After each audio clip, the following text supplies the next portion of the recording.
नाज़रीन, अमृतधारा का नुस्खा आज मैं आपको बताने लगा हूँ। अमृतधारा क्या है?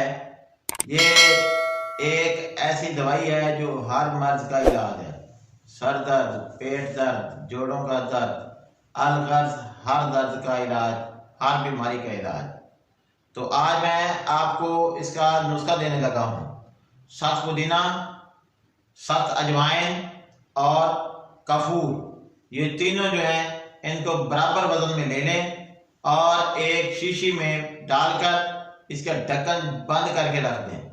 धूप में रखें, कुछ ही देर में ये सब घुल मिल जाएगा और एक महलूल तैयार होगा।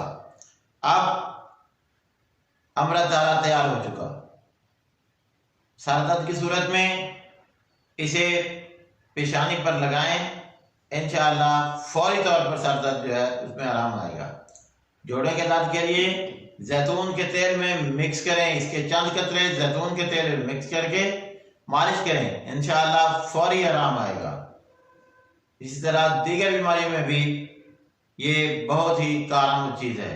पेट दर्द के लिए चीनी की 1 चम्मच, उसमें 2 या 3 कतरे इस अमृतधारा के डालें और इसे खा जाएं। थोड़ी देर में इंशाअल्लाह पेट दर्द जो है वो दूर हो जाएगा। मेरे YouTube चैनल को सब्सक्राइब करने, वीडियोस को लाइक शेयर व्यू करने पर आपका शुक्रिया।